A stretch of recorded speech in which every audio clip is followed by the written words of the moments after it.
This is it, ladies and gentlemen. The massive Helldivers 2 update is now live, and I'm back from being devastatingly ill for the last week or so. I don't even know what I had that was wrong with me, but I was just in bed for a week. It was the worst thing ever. Anyway, this is the update. It is massive. But before we get stuck into it, I'll give you a little bit of a teaser. There are weapon nerfs. Yeah, there are some pretty good changes as well. But yeah, we'll get onto that in a second. There is this thing. It is the live stream for the update. Now, weirdly, this is only available on Steam. And if you watch it, you will get access to the TR40 Golden Eagle armor, which you can see on the right-hand side of this image. It's just a yellow variant of the basic Helldiver 2 armor. Now, the weird thing with this is it's only available on Steam. So if you're a PlayStation player, I'm not even sure how you unlock this with the early access.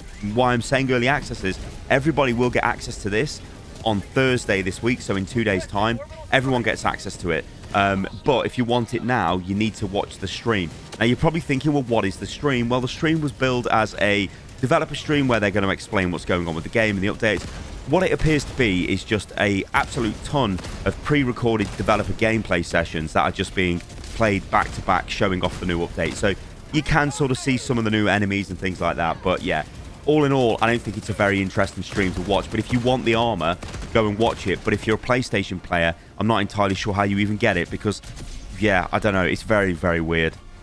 This is the overview for the patch. So difficulty 10, Super Helldive, is finally added. I cannot wait for this. This, to me, is one of the biggest updates in this patch, and I can't wait to get stuck into these missions. New mission objectives, bigger enemy outposts, new bug and bots, enemies I think they mean, new environmental hazards, new swamp world, which I think is just a nighttime variant of the current swamp world, crash fixes, social menu fixes. We have fixed several issues and still have things to improve, but know that we are aware and working tirelessly on this. We thank you for your patience and understanding. Balance work and miscellaneous fixes. So let's get stuck into all of this. Major updates. Difficulty level 10. Super Helldive is now unlocked. And this is described as a new extreme difficulty level designed for the most experienced and skilled Helldivers, featuring formidable new enemies and intense challenges. So yeah, I can't wait to get stuck into this. I cannot wait to play this. I don't know how this is going to be any different to 9. I'm hoping it's a lot more difficult, a lot more enemies potentially. Although the thing with the game is they can't just endlessly spawn enemies because there is almost like a cap on the number of enemies they can spawn before they just start breaking the game. So we're going to have to wait and see what happens here. But yeah, I'm looking forward to playing this. New mission objectives. 2 new secondary objectives will be active on a planet near you. These faction-specific optional objectives will have you assaulting automaton human processing plants, oh dear, to destroy their evil bioprocessor, and venturing deep into terminated territory to extract a living lava sample that the bugs will do anything to get back. So these are cool missions. The bug one, I'm really looking forward to that one because it acts as a mobile spawner. So as you're running around with it, the bugs will just spawn around you, and it also attracts bugs as well. So that's going to be really cool. I'm not too sure about the automaton one, but I mean, if they're blending humans in a blender, they need to be stopped, don't they? Bigger enemy outposts, assault terminated strongholds and automaton fortresses in the new difficulty Super Helldive. The challenge will be great, but the rewards even greater. Search the conquered outpost thoroughly for the confidential data and make sure to extract with it. May liberty guide your path. So there is a new thing you can get on these new bases, which we think, like, we've been teased for the automaton one because we had like a Helldiver holding an automaton's head. I don't know what these do. I don't know whether they give you special rewards at the end of the mission or they just give you more rewards, more samples or whatever. I don't know. We'll have to wait and see on that thing. You guys probably know more than me if you're watching this video. Maybe you've even played it. But yeah, I think the takeaway from this is the big outposts are only available on the Super Helldive difficulty. I mean, if that's true, that's a little bit disappointing because I think, you know, just put them in all the difficulties, right? I don't know. That's a bit weird. New bugs and bots. New and enhanced threats to freedom emerge. Guess who's back to bug you again? The Impaler returns, burrowing its head and popping tentacles from the ground to catch you off guard. Watch out for its lethal limbs, but don't miss its weak spot when it digs in. It seems like self-preservation isn't still its strong suit. So there you go. When it's digging into the ground, that's when, well, we need to kill it, basically. The Impaler, however, is not all. Prepare for the rest of the formidable foes. The rocket tank rolls in with heavy armor and devastating firepower. The reinforced Scout Strider now has its previously vulnerable spot fortified, oh dear, and boasts 2 rockets on each side for greater firepower. The Spore Charger fearlessly invades through the thick acidic fog, which, by the way, it carries around with it, so the fog spawns off this charger, which is going to be quite annoying, but whatever. Accompanied by an Alpha Commander, watch out for its friends, and the Alpha Commander is just a more spiky variant of the Brood Commander, or Hive Commander, and it spawns super Hive Guards. No, I don't think it spawns Hive Guards. I think it spawns super Warriors, actually. But yeah, it's basically spawns stronger variants than the standard variant does. New Swamp Planet. Prepare to dive into an eerie and foggy version of the Swamp Planet. Keep your wits about you and do not let fear take hold. But there's also new environmental hazards. So the Acid Storm temporarily lowers armor for enemies and the player. Make sure to use this. Make use of this, but stay on high alert, Helldivers. So let's move on to the balancing, and there's a nerf in this, which I think a lot of people are just going to be like, why? Especially given the addition of difficulty 10, but we'll get on to that in a second. So the first one we're going to look at is the SG8S Slugger. So this has had increased stagger force, increased spread, and increased drag. Now I think that's a nerf overall to the way it used to function, because it's less focused damage. It's got bigger spread, it's got bigger drag, it's got increased stagger force. But the stagger force actually is probably going to be pretty good as a buff, because if you're knocking enemies back and staggering them, then yeah, at least I assume that's what that is. I don't think that's in stagger on the player, I think that's stagger on the enemy. But again, it's not really explained, but I think that is kind of like a nerf buff. Let's just call it a rebalance. So this is where we start to cry, and probably this kind of the thing with increased recoil, 28 to 41. Recoil is what I was thinking about with the earlier weapon, with the Slugger, because obviously recoil is the player's stagger when you fire, I guess. Can we even call it that? I mean, I guess it isn't. This is probably opening a whole debate here of what the hell is recoil and stagger. Recoil is obviously you fire the weapon and the weapon, like, you know, aims up in the air or whatever. You lose control of it for a second, then you regain control. But anyway, look at this. It is a nerf. So the Breaker Incendiary, possibly the best primary weapon against the bugs by far, has decreased number of magazines from 6 to 4 and increased the recoil from 28 to 41. That's probably going to be disgustingly horrible for that weapon. Now, the only silver lining I can think of here is they are introducing new flamer weapons in the War Bond, which will be available in a few days. So potentially this is just a play to make this weaker so they look more attractive. I don't know, but this is a massive nerf to this weapon, just because, I mean, even if you ignore the recoil, the reduction in the number of magazines, yeah, it's just going to feel terrible. The grenade pistol. So this is an interesting one. So decrease the ammo capacity from 8 to 6. Pretty big nerf there. Increase the number of rounds replenished from an ammo box from 2 to 4. So in a way, this is kind of like redistributing where the ammo is. Instead of you carrying that many on you, you're now carrying less because you've only got 6, but you will get 4 back from an ammo box instead of 2. So it's kind of, again, a bit of a rebalance. I'm not too sure whether this is a nerf, actually. I think this is just fine. I don't think I was ever really like grasping for, oh my god, where's my extra grenade, or I need more grenades and actually on me. I think I always had enough anyway, so I don't know. This is a funky one. So the exploding crossbow is now one-handed. So this is a little bit of a buff to its functionality and its utility, I guess, because you can now carry objectives. Like, so you can run around with an SSD in your hand with the crossbow. I think that's pretty good, actually. And maybe if carrying the automaton head, or whatever the bug version is something we're definitely going to be doing on the harder difficulty now, on difficulty 10, then maybe the exploding crossbow will be almost a weapon that you might want to use on the harder difficulties. I don't know. But it's an interesting change. This is great, though. This is a really, really good change. So this is the guard dog, but it's the AR-23 guard dog, so the assault rifle version, not the energy weapon version, or the laser guard dog.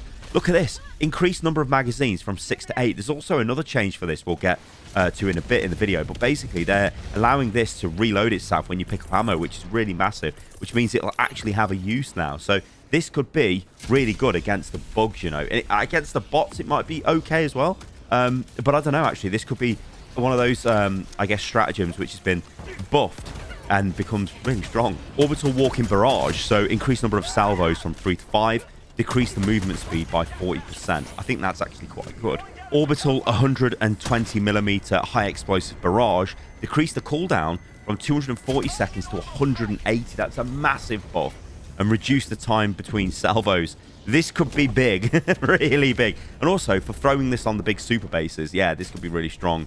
So let's move on to gameplay changes. I'm going to put a bunch of these on the screen just so we can go through them fairly quickly. But what we've got is the operation modifier atmospheric interference has been removed. I think everyone will like that one. Additionally, for the automatons, we added the modifier poor intel, which makes objectives on the map to get a search radius like most eliminate objectives already has. Corrosive acid planets no longer have the intense heat environment modifier, and everybody rejoiced. Gunship patrols are now less frequent and the amount of ships are reduced. Everybody rejoiced. Gunship engines are less durable now. Wow, that's actually pretty good, because I thought they were quite weak anyway, but then I tended to use the laser cannon against the bots, and I just used to laser the engines off, so maybe that was like almost the perfect weapon for dealing with them. But anyway, that's really that's massive. Improved armory weapon preview controls. That's actually pretty cool, actually. Probably helped me take better screenshots. Updated orders UI. Energy shields, such as the shield generator pack and the shield generator relay, now block snowstorms as well as sandstorms. Pretty cool. A new grief protection system has been added that allows kicked players to continue in their own mission. This allows players to complete the mission to get full rewards despite being kicked. And yeah, we've discussed that in a previous video, but we need to see how this plays out in the game, because in a way this is kind of open for abuse in some ways, and in other ways it's good, because if you do get kicked from the game by somebody looking to troll, then you do still keep your rewards. The problem is, if you are trolling and you need to be kicked from the game, should you really keep the rewards? These are the fixes. I'm going to throw these up on the screen as well just to go through them. So they're crash fixes predominantly, these ones. So decrease the chance of crashing when pressing Alt-Tab while using exclusive full screen window mode. That's on Windows. Fixed rate crash, which would occur while browsing war bonds. Fixed the rate crash, which would occur when switching tabs in the loadout. Fixed the rate crash, which could occur when inviting PSN friends to a session on PS5. Fixed a rate crash, which could occur when selecting a booster in the loadout. Fixed crash, which could occur when browsing the acquisition center menus and alt-tabbing on Windows. Fixed rate crash, which could occur in the loadout after joining a game. Fixed crash, which could occur when ragdolling into barbed wire. Fixed a crash, which could occur when joining a mission when active, with active vehicle skins on disconnected players. Fixed a crash, which should occur when peers with unique skins will get kicked or disconnected. So moving on to weapon and stratagem specific fixes. So the Devastator armor has had a incorrect description fixed. The Arc 12 Blitzer, you can now hold the fire button to shoot continuously. The Arc 12 Blitzer and the Plasma Punisher added the missing armor penetration tags. The GP31 grenade pistol and the Last 7 dagger and the SG22 Bushwhacker have been moved to a special sidearm category. The sickle has had the incorrect fire limit value in the weapon stats fixed. So the Ballistic Shield Backpack kind of gets fixed here. So it no longer blocks the enemy's line of sight, no longer collides with a combat walker. Fixed a bug when picking up an SSD drive would cause ballistic shields to be dropped, which is super annoying. Fixed ballistic shield to not collide with player as long as wielded. Now, this might still have issues, but it's good to see that they're fixing it. Could become viable again. I mean, this was always okay against the bots. Against the bugs, it was maybe not the best, but against the bots, it was really good. Especially if you took something like the, I forget the name of it, but the SMG with the sort of, I think it's got the stagger effect on it. It was pretty strong. Also, you had the, or I guess you've got now the crossbow. You could use one-handed with this. So crossbow and shield could be really strong. This is the other great change for the AR-23 Guard Dog. It can now be refilled from ammo boxes found on the map. Now, the reason why this is big is, if you guys ever use this, you'll remember that it just stopped functioning. It would just be like, okay, it's got a certain amount of ammo, then that's it. Made it kind of crap, because then you had to call down a new one to actually reload the thing. This is why people generally took the Laser Guard Dog, and also the Laser Guard Dog was just better anyway. But with this now, might actually be stronger with its buff, and also with the fact you can reload this as you're running around picking up ammo. This might be a viable backpack to use now. So let's move on to some miscellaneous weapon fixes. So they fixed a bug where weapons would be held sideways after interrupting a stratagem with a stim heal. Fixed arc weapons not shooting out any bolts when line of sight to enemies blocked by an obstacle. Bolts will now fire, but they will hit the obstacle. The misfires did not give the player sufficient feedback. We hope this makes the weapon operation clearer. Fixed arc weapons misfiring when shooting enemies quickly that are aligned horizontally. Added in missing haptics when firing the AR-61 Tenderizer. These are the social menu fixes. General improvements to the social menu systems. Resolved some issues related to inconsistent social menu options. Fixed issues regarding squad menu block button. Fixed various UI issues in the social menu. The block menu now more accurately shows block players. Improvements to recent players tab. Improved reliability, I think they said there. I wanted to say readability, but it's reliability of social menu options. Menu even. Resolved issues related to friend code generation. Reduced occurrences of please wait democratically. Players should find it easier to join one and another's games. Players should find it easy to send, accept, decline friend requests, and improved UI for dangerous actions. Kick, block, and friend. Okay, so good stuff. You know, keep updating the social menu. So this is going to be a lot of stuff now, guys. I'm going to put it on the screen because I do think it makes sense to have this on the screen, but I'm going to go for it fairly quick. Fixed a game soft lock where the extraction shuttle would sink into the ground, preventing players from extracting. Fixed being able to click hidden items, e.g. items that have scrolled out of view in the settings and bindings menu. Game no longer hangs on quit after changing the crossplay settings. Fixed hell pods not destroying trees in the trees in the swamp biome.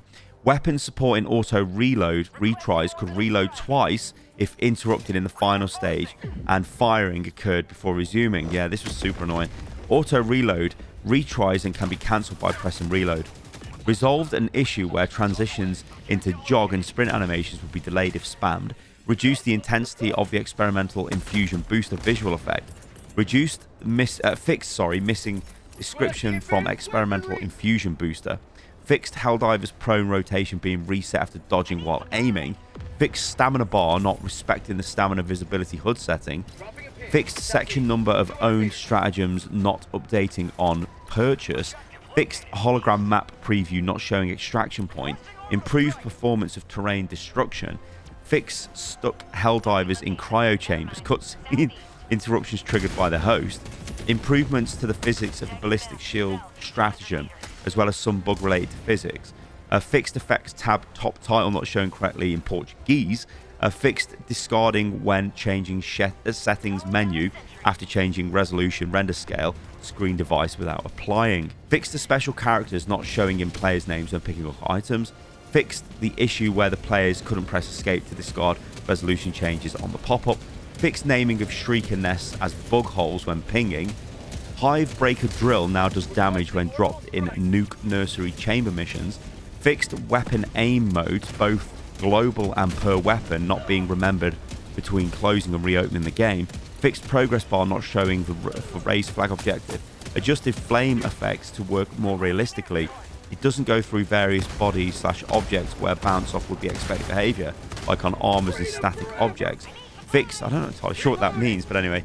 Fixed issues where minimap would allow interactions during ion storms. Changing text language in game will no longer cause terminals to appear blank. Fixed a bug where equipping a skin from the Warbond's purchase confirmation menu would reset the player's armor selection. Hellpod skins are now visible on ships. Oh, that's cool. Initial Hellpod drops from the host ships will share the host skin selection, while subsequent reinforcements will use individual skin selections. Probably a tech limitation there. But anyway, samples are transferred to the shuttle when boarding. Dying inside the shuttle won't drop samples. That's big, thank you. Reverting to default settings on tab will no longer overwrite settings in other tabs. The minimap now closes if open when exiting an exosuit. Loadout menu calling times now include transportation time aligning with in-game values. Hellbomb stratagem will now be visible on the HUD when you are near an objective where it can be cooled down. Added. Oh, that's actually pretty good actually about the Hellbomb, because sometimes people get confused and they can't Hellbomb stuff. Applied fix to avoid that multiple stratagems, SOS beacons, sentries, resupply pod would deploy inside of the escape pod. But we're still going with these fixes, guys. There's loads, but we do need to cover them. Added graphics settings preset for Steam Deck. Helldivers may now use stims while at full health for their other democratic effects. That's a massive, massive fix, that is, because you can get the speed boost off the booster. I forget what it's called, but I always roll with that anyway. Kill X amount of enemies by guard dogs. Personal orders can now be completed. Okay, that's good. The last Warbond release will now appear at the top of the Warbonds list. Fix 0/0 being displayed in assassinate missions. Fixed bug causing equipment previews to load indefinitely. Fixed teammates picking up an item not showing their name in their colour. Fixed text chat cursor not working. Implemented a more informative quick play toggle button. Fixed effects tab sometimes showing scrambled. Fixed mines being invisible for hot joining players. Additionally, fixed a bug causing recent deployed mines to become invisible. Mines no longer detonate if they are shot through a shield generator relay bubble from the exterior or situated behind a solid obstacle and shot at. Oh. Display hit markers for all weapons. Fixed mute icon, not showing when players muted. Fixed bug when using a stim with cancelled other players sprint. Fixed stimming animation while holding an expendable anti-tank. Gone in 360 seconds trophy now applies. Now awarded on difficulties greater than or equal to 6 rather than rather than only on difficulty 6. Okay. If a hell bomb is destroyed while it is on, the timer is active and it will explode. Okay, that's pretty good. Fixed an issue where players... That'd be good for gunship towers. Fixed an issue where the player can throw an unlimited amount of grenades, throwing knives, after diving off a ledge while holding and then throwing the last throwable, yeah. So this was a horrible bug, and I hope this is the end of the duping nades. Fixed another issue where the player would hold an invisible grenade throwing knife if they still had any left after hitting the ground in the same way. Added toggle microphone options to the toggle microphone activity for voice chat. That's good. Sentries now won't try and attack certain buildings, and bullet sentries don't waste ammo on dropships. Fixed HUD info, feed visibility setting not working correctly. Fixed HUD stratagem visibility not showing stratagems UI when set to hidden and opening the map. Fixed UI sometimes showing the wrong amount of bug holes destroyed. Patriot exosuit missiles no longer self-inflict damage. Oh, that's good. And that's probably what they should have done anyway to stop that. So you just fire them at point-blank range now. And you won't kill yourself when you turn and fire as well. Fixed explosions not working from far distances against armored enemies. Fixed issue when not being able to text chat when in the loadout and the rest of the team is on a mission. Fixed issues with mission control, radio, voiceover not triggering. Fixed a bug where the changing voiceover language could take a very long time, sometimes forever, to apply. Fixed issue that was leading to account linking menu to close automatically if being accessed through the in-game settings and the user account was already linked. Defend event progress now properly shown in mission end sequence, and fixed effects tab sometimes showing scrambled text. Wow, so there you go, guys. That is the entire patch notes for Escalation of Freedom. This is the biggest update the game has ever seen. I mean, we've got nerfs in there, we've got new difficulty, we've got new enemies, we've got new objectives on the map, so we've got new stuff to be getting on with. And of course, the War Bond comes out in a couple of days as well. So then that should give us a bit more new stuff. Now, as ever, like I said, with the patch notes that Arrowhead give us, you can't read them off and go, okay, they're fixed, and just accept the fixes as being fixed. Generally, and I don't mean this with any disrespect, they kind of ain't fixed, and they'll still be broken, or there'll be other issues. Now, this is the biggest update the game has had, so I'd expect there to be tons of bugs, tons of problems as well. If you guys find them, do let me know in the video comments below, and we can share them around. But yeah, all right, guys, thank you for that. Thanks for watching the video, and I am now going back to bed because I'm actually destroyed, and I need to get myself better so I can play some super Helldive difficulty. I'll catch you guys in the next one. See you soon.